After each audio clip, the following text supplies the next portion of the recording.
Halo semuanya, nama saya Bunga Angela dengan NIM 1902112307 dari jurusan Ilmu Ekonomi Fakultas Ekonomi dan Bisnis Universitas Riau. Kali ini, di video ini saya akan menjelaskan tentang Neo-Keynes dan Pasca-Keynes. Pandangan-pandangan Keynes terus diperbarui dan dikembangkan oleh pendukung-pendukungnya, baik dari golongan Neo-Keynesian maupun Pasca-Keynesian atau Post-Keynesian. Penerus ajaran Keynes yang tergolong Neo-Keynesian sering disederhanakan menjadi Keynesian juga banyak berjasa dalam mengembangkan teori-teori yang berhubungan dengan usaha menjaga stabilitas perekonomian. Teori tersebut menerangkan dan mengantisipasi fluktuasi ekonomi atau business cycle dan teori-teori yang berhubungan dengan pertumbuhan dan pendapatan. Pandangan-pandangan mereka disebut Keynesian karena teori-teori mereka diturunkan dari teori determinasi pendapatan Keynes.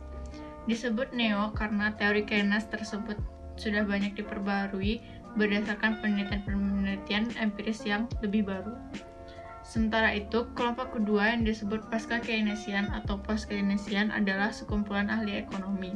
Sekumpulan ahli itu menyatakan berbagai pandangan tentang ekonomi makro modern. Pemikiran-pemikiran ekonomi mereka berakar dari pemikiran-pemikiran Keynes, namun sudah berkembang lebih jauh. Teori-teori yang mereka kembangkan hanya dibicarakan selintas oleh Keynes, tetapi tidak dibuat dalam sebuah model formal. Salah satu pakar dari Neo-Keynes dan Pasca-Keynes ialah Paul Samuelson.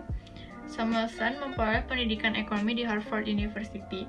Di samping memperdalam ekonomi, ia juga sangat mahir dalam ilmu matematika.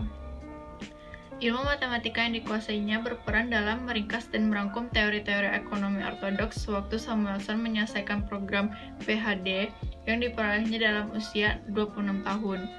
Sejak usia 32 tahun, Samuelson sudah menjawab profesor penuh di Massachusetts Institute of Technology atau MIT. Berkat karya-karya yang brilian, ia pernah menerima hadiah John Bates Clark. Hadiah ini merupakan suatu penghargaan bagi pakar-pakar ekonomi muda di bawah usia 40 tahun yang secara nyata telah banyak memberikan sumbangan pemikiran dalam bidang ilmu ekonomi. Buku-buku Samuelson antara lain Foundations of Economic Analysis pada tahun 1947 dan Economics pada tahun 1948. Kedua buku tersebut sangat laris, dibaca oleh mahasiswa ekonomi di hampir seluruh belahan dunia.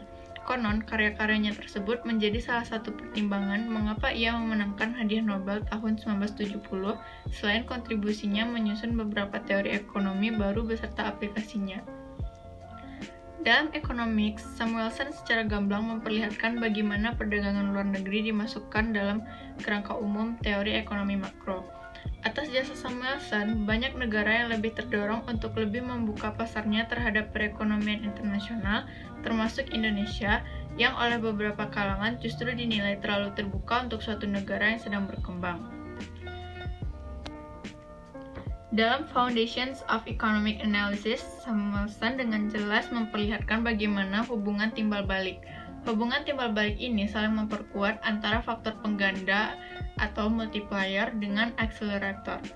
Hubungan timbal balik antara multiplier dengan akselerator tersebut dapat dijelaskan secara sederhana sebagai berikut. Sebagaimana diketahui, permintaan efektif masyarakat dipengaruhi oleh autonomous investment atau investasi yang besarnya ditentukan oleh perekonomian itu sendiri. Dampak investasi terhadap perekonomian menjadi berlipat ganda karena adanya multiplier. Besarnya angka pengganda atau multiplier ini sangat ditentukan oleh kecenderungan mengkonsumsi propensity to consume masyarakat. Makin besar kecenderungan mengkonsumsi, maka makin besar angka pengganda sehingga makin besar pula dampak investasi terhadap perekonomian. Dampak investasi terhadap perekonomian menjadi jauh lebih besar karena adanya akselerator. Prinsip akselerator secara sederhana adalah perubahan dalam pendapatan nasional akan menyebabkan terjadinya perubahan dalam jumlah investasi. Perubahan dalam investasi pada gilirannya akan menyebabkan bertambahnya pendapatan nasional melalui proses akselerasi yang bersifat kumulatif. Interaksi antara multiplier dan akselerator akan berdampak terhadap pendapatan nasional menjadi semakin berlipat ganda. Dari pakar-pakar yang mendukung ajaran Keynes di atas, terlihat bahwa kebanyakan di antara mereka berasal dari Amerika Serikat. Memang sejak ditulisnya The General Theory tahun 1936 oleh Keynes, pusat-pusat pemikiran ekonomi dan penyebaran dalam hasil pemikiran-pemikiran di bidang ekonomi semakin beralih dari Cambridge, Inggris ke Cambridge, Amerika Serikat. Jadi, kalau dulu pemikir-pemikir ekonomi ulung sebagian besar berasal dari daratan Eropa, sejak sesudah Perang Dunia Pertama, dominasi tersebut diambil alih oleh pakar-pakar ekonomi dari Amerika Serikat. Selanjutnya, ada teori gelombang perusahaan atau business cycle. Pada masa lalu, masalah gelombang perusahaan atau fluktuasi atau siklus ekonomi ini telah dibicarakan, antara lain oleh Ricardo dan Stuart Mill. Namun, pembahasan hanya dilakukan secara selintas. Mengapa diskusi tentang fluktuasi ekonomi ini hanya dibicarakan secara sambil lalu saja? Hal ini antara lain disebabkan sudah begitu melekatnya kepercayaan orang pada pendapat klasik yang mengatakan bahwa perekonomian akan selalu menuju pada suatu keseimbangan dan tidak akan terjadi guncangan-guncangan dalam perekonomian. Kita mengetahui bahwa seandainya permintaan selalu seimbang dengan penawaran, fluktuasi ekonomi tidak akan pernah terjadi. Kalaupun terjadi, pasti akan segera mereda. Dalam perekonomian yang seimbang, gerak naik turun pendapatan nasional tidak akan terjadi. Dengan demikian, teori tentang fluktuasi ekonomi jelas tidak begitu diperlukan. Pembahasan tentang teori fluktuasi ekonomi mendapatkan perhatian yang lebih serius pada era sesudah Keynes. Mengapa pakar-pakar ekonomi sesudah Keynes membahas teori fluktuasi ekonomi secara lebih mendalam? Alasannya, mereka memerlukan teori-teori yang mampu menjelaskan apa hal-hal yang dapat menyebabkan perekonomian menjauh dari posisi keseimbangan sehingga tidak stabil. Dengan menggunakan peralatan-peralatan yang jauh lebih canggih, mereka kemudian mampu menjelaskan mengapa perekonomian bisa naik turun.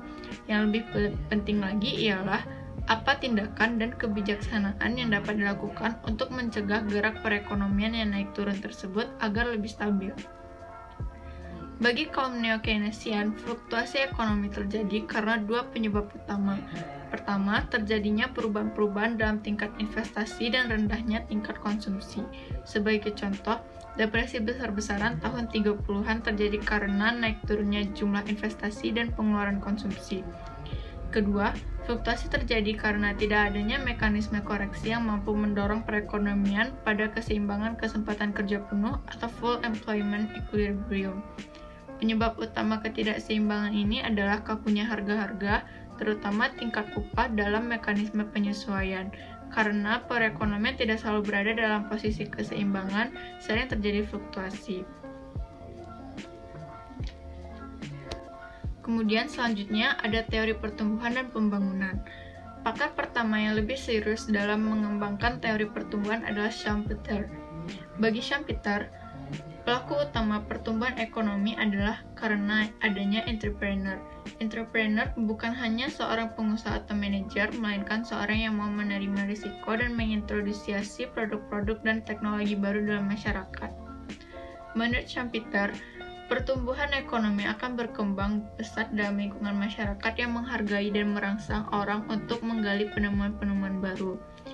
Yang paling cocok untuk itu ialah lingkungan masyarakat yang menganut laissez-faire, bukan dalam masyarakat sosialis atau komunis yang cenderung mematikan kreativitas orang. Dalam masyarakat yang menganut mekanisme pasar, insentif bagi penemuan baru lebih tinggi dari insentif yang akan diterima dalam masyarakat sosialis. Menurut Schumpeter, depresi tahun 30-an bukan karena kelemahan sistem kapitalis, tetapi justru karena kekuatannya. Pada saat terjadinya depresi tahun 30-an tersebut, perekonomian berada dalam salah satu titik terendah dalam satu gelombang panjang. Jika ditemukan inovasi dan teknologi baru, perekonomian akan kembali membaik. Dengan bantuan dana dan tenaga teknis, negara-negara berkembang mulai memperbaiki keadaan ekonominya. Banyak pakar yang yakin bahwa negara-negara berkembang bisa maju dengan melalui beberapa tahapan pembangunan ekonomi sesuai dengan teori-teori perencanaan pembangunan. Salah satu di antara teori pembangunan yang paling terkenal ialah dari Walt Whitman Rostow. Dalam bukunya yang sangat terkenal, The Stage of Economic Growth, A Non-Communist Manifesto tahun 1960, Rostow mengatakan bahwa negara-negara berkembang yang ingin maju harus melalui tahap-tahap pembangunan sebagai berikut. Yang pertama, tahap tradisional statis. Tahap ini dicirikan oleh keadaan iptek yang masih sangat rendah dan belum begitu berpengaruh terhadap kehidupan. Selain itu, perekonomian pun masih didominasi sektor pertanian pedesaan. Struktur sosial politik juga masih bersifat kaku. Yang kedua, tahap transisi atau pre-take-off. Pada tahap ini, iptek mulai berkembang, produktivitas semakin meningkat, dan industri semakin berkembang. Tenaga kerja pun mulai beralih dari sektor pertanian ke sektor industri, pertumbuhan tinggi, kaum pedagang bermunculan, dan struktur sosial politik semakin membaik. Yang ketiga, tahap lepas landas. Tahap ini dicirikan oleh keadaan suatu hambatan-hambatan sosial politik yang umumnya dapat diatasi, tingkat kebudayaan dan iptek semakin maju, investasi dan pertumbuhan tetap tinggi, dan mulai terjadi ekspansi perdagangan ke luar negeri. Tahap keempat yaitu tahap dewasa atau maturing stage. Dalam tahap ini, masyarakat semakin dewasa dapat menggunakan iptek sepenuhnya. Terjadi perubahan komposisi angkatan kerja di mana jumlah tenaga kerja yang skilled lebih banyak dari yang unskilled. Serikat-serikat dagang dan gerakan-gerakan buruh semakin maju dan berperan, pendapatan per kapita juga tinggi. Dan yang terakhir adalah tahap konsumsi massa atau mass consumption. Tahap ini merupakan tahap terakhir. Masyarakat hidup serba kecukupan, kehidupan dirasakan amat tentram, laju pertumbuhan penduduk semakin rendah. Selanjutnya ada kebijaksanaan fiskal versus moneter. Keynes telah berusaha menemukan struktur teoritis yang dapat digunakan untuk memformulasikan kebijaksanaan ekonomi makro untuk menstabilkan perekonomian. Pada periode neo-Keynesian maupun pasca-Keynesian, usaha-usaha tersebut tetap dilanjutkan. Salah satu isu yang selalu diperdebatkan para pakar antara tahun 50-an dan 60-an ialah mana yang lebih efektif, kebijaksanaan fiskal atau kebijaksanaan moneter. Beberapa pakar dipimpin oleh Keynes dan diikuti oleh para pendukungnya menganggap kebijaksanaan moneter yang dilakukan dengan memanipulasi jumlah uang beredar tidak efektif dalam usaha menstabilkan perekonomian. Sebaliknya, mereka percaya bahwa kebijaksanaan yang lebih ampuh dalam menstabilkan ekonomi adalah kebijaksanaan fiskal, misalnya dalam menghadapi fluktuasi ekonomi. Kaum neo-Keynesian percaya bahwa banyak faktor yang menyebabkan terjadinya fluktuasi tersebut. Lebih jauh lagi, menurut kaum pasca-Keynesian, kontrol harga dan upah permanen adalah satu-satunya cara untuk mencapai kesempatan kerja penuh dengan harga-harga yang relatif stabil. Akan tetapi, kebijaksanaan seperti ini oleh beberapa ahli ekonomi kurang disukai. Hal itu disebabkan mengingat orang pada sistem perekonomian komando. Pada kesempatan ini juga perlu ditambahkan bahwa ada 5 hal yang perlu diperhatikan dari pemikiran-pemikiran pasca-Keynesian. Pertama, mereka cenderung berpendapat bahwa penyesuaian lebih banyak terjadi lewat penyesuaian kuantitas daripada harga. Penyesuaian harga, kalau terjadi, sering dilihat sebagai disequilibrium. Kedua, pendistribusian pendapatan antara laba dan upah memainkan peran penting dalam mempengaruhi keputusan investasi. Ketiga, mereka menganggap bahwa ekspektasi bersama-sama dengan laba adalah penentu utama perencanaan investasi. Keempat, mereka percaya unsur-unsur kelembagaan kredit dan keuangan berintegrasi mempengaruhi siklus ekonomi. Dan yang terakhir, yang kelima, fokus pembahasan teori-teori pasca-Keynesian adalah menjawab pertanyaan mengapa perekonomian tidak bekerja dengan mulus seperti asumsi klasik.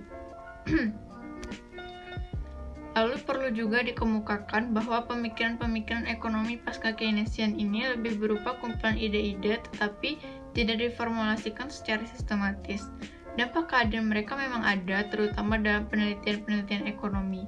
Akan tetapi, pengabaian atau bahkan penolakan mereka tentang rasionalitas dan perilaku maksimisasi pada pelaku-pelaku ekonomi telah membuat mereka agak aneh dengan profesi aliran utama atau mainstream yang mencoba mendekatkan pemikiran-pemikiran ekonomi makro dengan ekonomi mikro. Penjelasan tentang aliran neo-Keynes dan pasca-Keynes, terima kasih.